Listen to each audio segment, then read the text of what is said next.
Zaman verelim.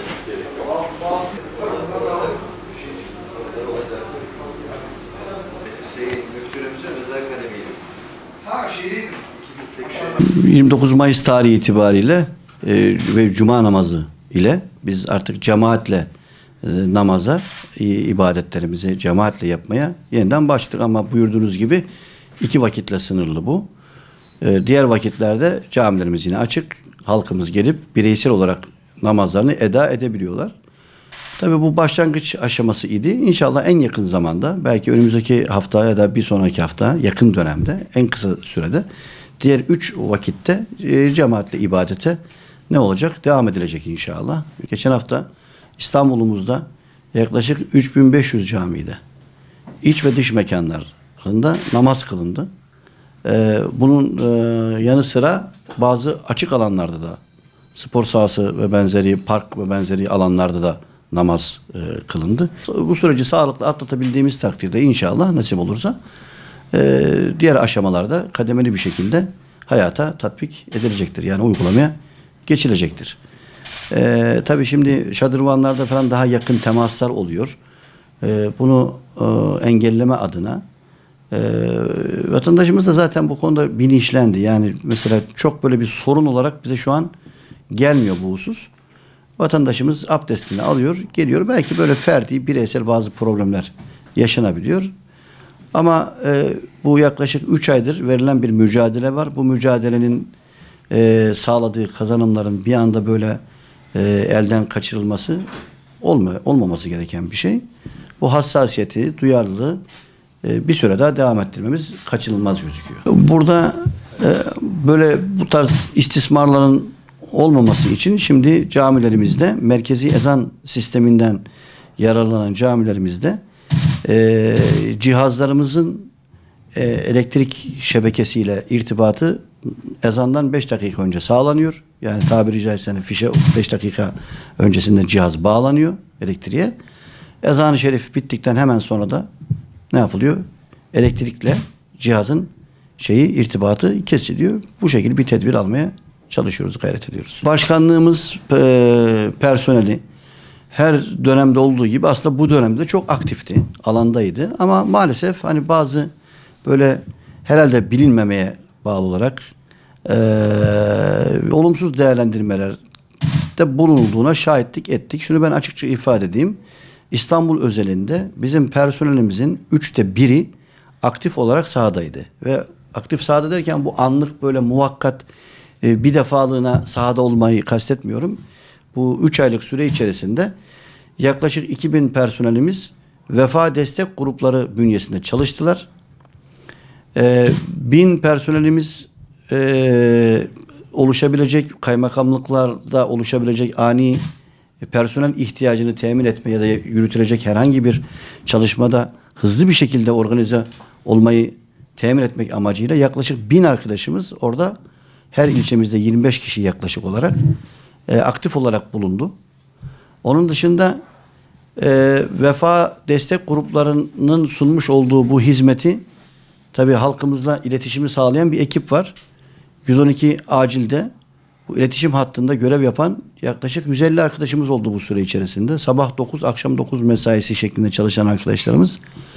Bu şu demektir: bizim 3000 personelimiz sadece ve sadece bu bahsettiğimiz alanlarda çalışma imkanı buldular. Çalıştılar aktif bir şekilde, yoğun bir şekilde. Ama bunun dışında da yine bizim işte vakıf faaliyetlerimiz var. Malum İstanbul'umuz söz konusu olduğu zaman Türkiye Diyanet Vakfı'nın İstanbul şubesi var. İstanbul Müftülüğü nezdinde. Yani onunla irtibatlı olarak. Bir de her ilçemizde, her müftülüğümüzde ilçe şubelerimiz var bizim. Dolayısıyla bu vakıf üzerinden yürüttüğümüz faaliyetlere de destek veren arkadaşlarımız oldu. Sadece ve sadece kronik rahatsızlığı olan hocalarımız var. Onları zaten bakanlığımız bu süreçte aktif görevde olmamasını emir buyurdular. Talimat o yöndeydi. Bir de işte hanımefendiler var, hoca hanımlar var. Onların da bu süreçte aktif olarak sahada bulunma imkanı olmayanlar vardı. Onlar içerisinde. Bunları istisna tuttuğumuz takdirde, yani Sağlık Bakanlığı'nın istisna olarak saydığı kesimleri bizim personelimiz olarak istisna tuttuğumuzda diğer geri kalan personelimiz belki daha önceki süreçlerden çok daha aktif bir şekilde sahadaydı. Türkiye Diyanet Vakfı İstanbul Şubesi olarak biz Ramazan-ı Şerif'te yaklaşık 1000 aileye bir defa maddi destek sunmaya çalıştık.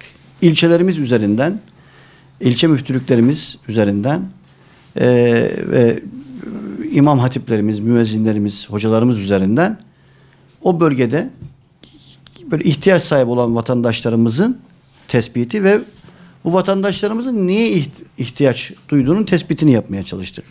Bu kapsamda yaklaşık 1000 aileye maddi destek sunmaya çalıştık. Ve bu maddi desteği de onlar belirlediler.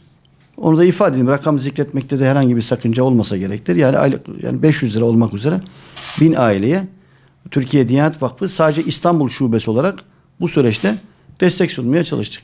Bunun dışında yardım kolilerimiz oldu. Çünkü bazı vatandaşlarımızın talebi yardım kolisi doğrultusunda oldu.